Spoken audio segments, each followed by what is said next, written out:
Hi friends, and welcome to my little display countertop here. I thought that I would show you guys today how to make homemade bone broth or stock or beef broth or chicken broth or whatever you want to call it. It's kind of all the same thing. The kind of old-fashioned term would have been stock. Or we call it bone broth now because it's literally made with bones and it's a broth. But basically we're just making chicken broth or beef broth, like a base for soups or really anything you cook with.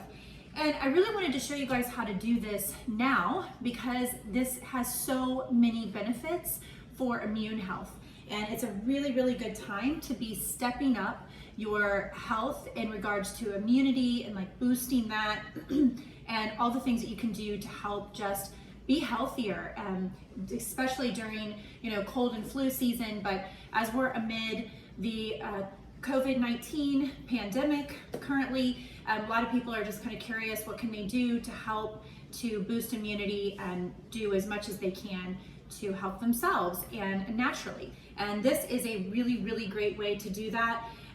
This bone broth is so good for everything: hair, skin, nails, joints, and maybe most importantly for your gut and your gut lining. And let's remember that 80% or more of your immune system resides in your gut.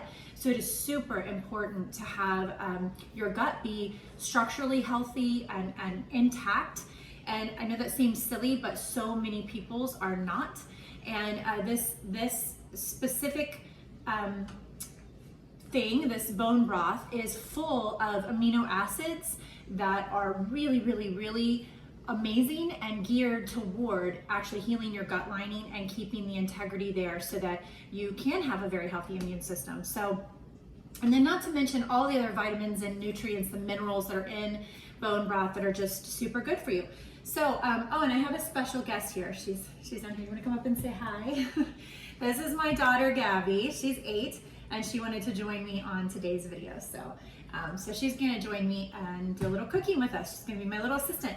Okay, so I just wanna keep this as simple as I can for you guys so that you don't feel overwhelmed or feel like this is too hard to do. So the first thing I wanna talk to you about is to show you, if you don't wanna make this on your own and you're like, I don't have time or I just don't wanna do it, what are the other things that I can do? My favorite brand of bone broth is Bonafide Provisions. So I pulled these out of my freezer. I don't know if you can even read them, but this is their turkey bone broth. And then this is the beef bone broth. And then my favorite is the chicken bone broth. So this is Bonafide Provisions. Now, this is organic. They're already made for you. You get these in the frozen section of your grocery store. I've seen these at Walmart. I've seen them, I believe, at Meijer. Whole Foods definitely sells them. Fresh Time, if you have a Fresh Time market, they sell them as well. So these are great alternatives, but these run, I've seen them on sale from about $7 all the way up to about $10 per container. And this is a 24 fluid ounce container.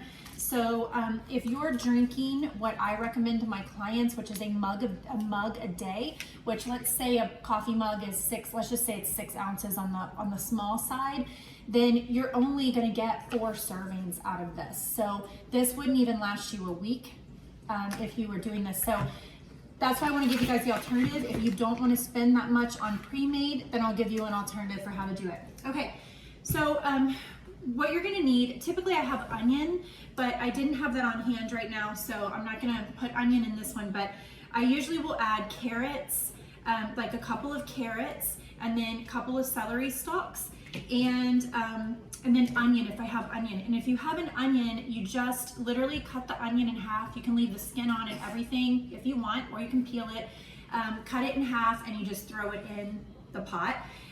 These, you don't really have to dice them either. You just cut them into little bit smaller pieces so you can throw them in, which I'll show you that in just a second. And then basically you can use any fresh herbs or seasonings that you want, or dried herbs and seasonings. I mean, really, it is completely up to you. And it's kind of fun. You can experiment with it and see what you like and how you like your bone broth to taste. So my favorite thing is just to douse it with sea salt before I drink it. So I love just a nice salty mug of broth. So just kind of play with it. It depends on what you like. I typically will put garlic in mine, and I just use the garlic paste because I'm a little bit lazy about this stuff sometimes. And the truth is, this keeps in my fridge a long time, and I know I always have it in there. You can also use ginger. So here's a ginger squeezable, you can put it in there. So there's so many good healing properties and immune boosting properties with ginger as well. Lemongrass is also really good, and you can buy lemongrass in tubes like this, and then put just a squirt of the lemongrass in there if you like that flavor, kind of a little bit more robust, fresh flavor to your bone broth. So many options, so don't get bogged down on doing it exactly the way I'm doing it. You can really play with it. And one tip for the vegetables is when you're making other dishes or dinners throughout the week or whenever, any leftover vegetable pieces like the ends of your carrots or celery, or one of my very favorite things to put in there are leeks, the ends of the leeks. So that the part that you would not use necessarily when cooking, I love leeks in a soup or a bone broth. So just kind of experimenting with that, but you can take all of those pieces of whatever vegetable you were cooking with throughout the week or month, put them into a freezer bag. So I usually have these freezer bags on hand. So you'll just put it in a freezer bag, just an everyday freezer bag. Put all of your vegetable clippings and leftovers in a bag like this, seal them up, stick them in your freezer, and then when you go to make bone broth, you've got a bag full of vegetable clippings, and you can throw those right in there. You may have enough for one stock, you may have enough for several, so it's just a really great, and then you're not wasting. So you've got all of those parts of the vegetable that you usually throw out, you don't have to waste because there's so many nutrients in there, and it'll be awesome in the bone broth. Okay, so first thing I usually do is I put in my meat first, or my bones first. So this looks very unappetizing, but this is basically a bag of chicken bone scraps. So when we have chicken, whether it's chicken legs or wings or a whole chicken carcass, rotisserie chicken is a great way to do this if your family likes rotisserie chicken. After you're done getting all the meat that you want off of it to eat, we always have, again, a freezer bag or two in the freezer, and I add the carcasses to the bags, and then when I go to cook my bone broth, I have them. In general, I will use 2 whole chicken carcasses to produce 1 Instant Pot worth of bone broth. And I believe this Instant Pot is I don't know if this is the 6 or 8 quart. I have a larger one. I think the larger one might be 10 quart. So this might be the 6. But you don't need a huge Instant Pot or anything like that, whatever. And you could also do this in the slow cooker, like what do you call a slow cooker? It's called, because I've got Instant Pot in my head, I can't think of what it's called. Crock pot. So you could use it in a crock pot as well, but if you do it in a crock pot, you're gonna need to simmer it in the crock pot on low for about, I usually do 24 to 48 hours, 24 to minimum, but up to 48. If you do it in the Instant Pot, you only have to do it for 2 hours. And it is going to actually pull the most nutrients out of the bones. So I really love doing it in the Instant Pot. Remember, the Instant Pot is not cooking that fast by heat, because people will say, well, you're destroying all the nutrients. It's actually not true. The Instant Pot is cooking by pressure. So that is what safely and successfully pulls out all of those nutrients and keeps them intact so you can use them. So, okay, so what I'm gonna do is I'm just going to dump about half that bag of bone parts in there, okay? And on your bones, you're gonna wanna leave, if you've got some meat on there, that's fine. You wanna leave the cartilage. It's super important. That's where you're gonna get a lot of the gelatin and stuff from. And then this may be a step that a lot of you are gonna like go, ooh, I'm not doing that. It's fine, you don't have to, but these are chicken feet. You can get these from your local butcher or farmer, or from a grocery store. I just bought these from the grocery store, but you're gonna I generally will put about 4 feet into the bone broth. And the reason you wanna do that is you're getting a whole lot of the collagen is going to be in those feet, in the skin and the joints. So really important for that. You're gonna this is gonna give you a really good gelatinous bone broth, which is what you want when it's cool. You know you have an awesome bone broth full of the collagen that you want when it's cool or room temperature or in the fridge, and it's kind of looks like gel. But when you heat it, of course, it goes liquid. So think about gelatin. Like gelatin is collagen broken down.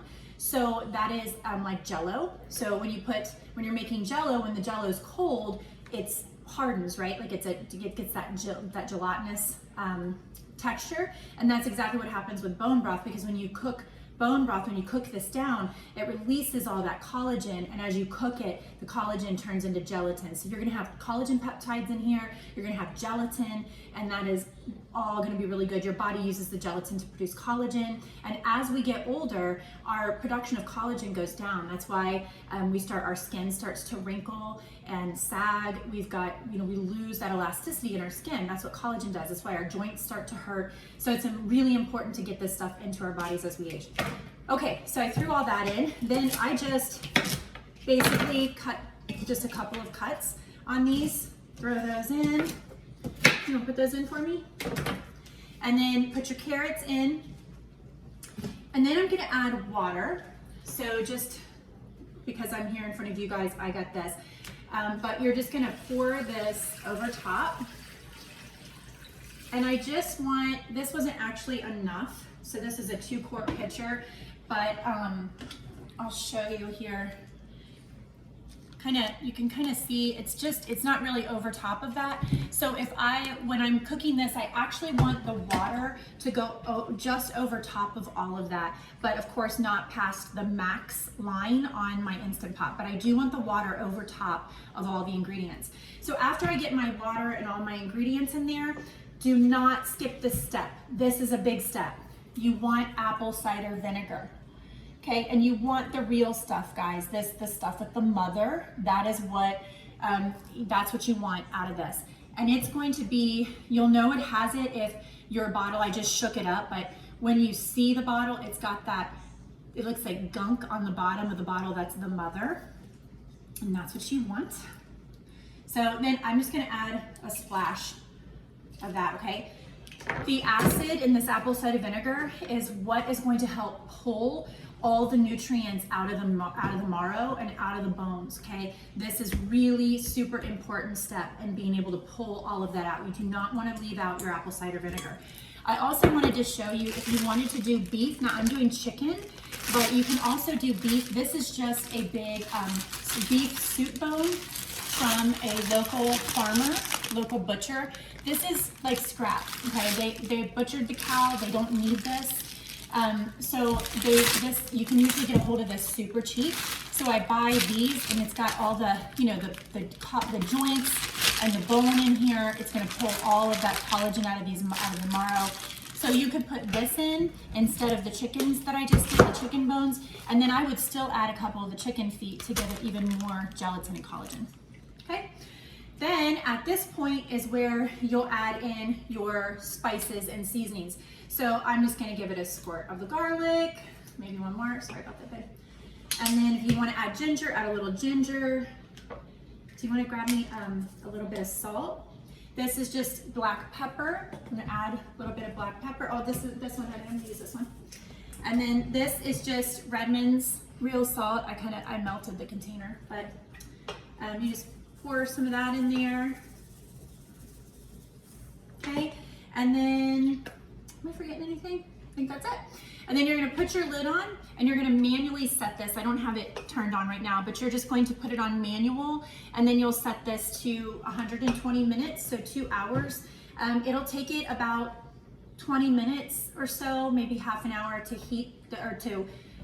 to get to full pressure.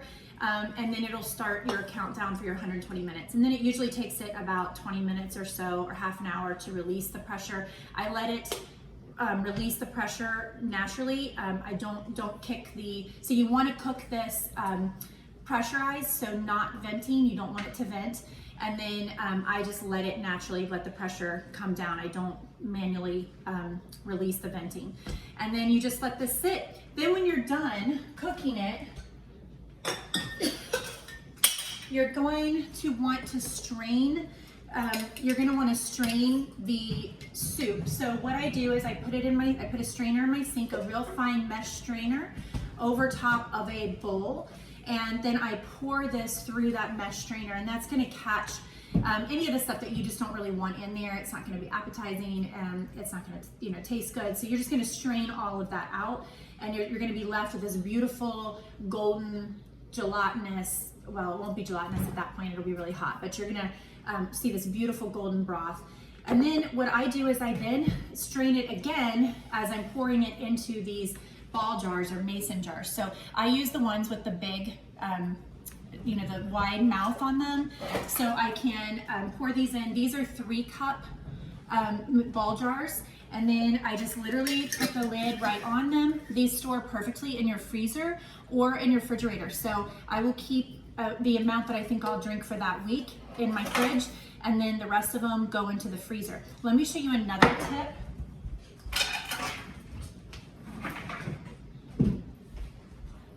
Sorry, I didn't have these out to start, but here is, you can also put them in these. Now this is a little silicone like ice cube mold. So you can pour I usually let it get down to close to room temperature, and then you can pour the bone broth in these, freeze this, and then pop the bone broth out. Again, put it into a freezer bag in your freezer. And these are really great for when you're cooking. So if you're sauteing vegetables, or any recipe that calls for water, any savory recipe where you're cooking dinner or whatever, you can use bone broth instead. So you're gonna get all those benefits of the bone broth, and you can just use it in place of water. So that's an awesome tip to be able to use these for, because you can just pop them out 1 cube at a time, so you don't have to worry about if you have a whole mason jar in there, or if you're like, oh shoot, I have to get a whole one of these out of the freezer and thaw it. You don't have to mess with that. You can just pop out your little bone broth cubes. And that is it. So I think that's all I have, guys.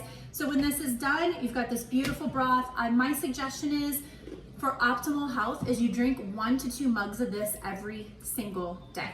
So a mug is just a coffee mug. So whatever that is to you, I would say in general about 6 to 8 ounces is what you want to be drinking.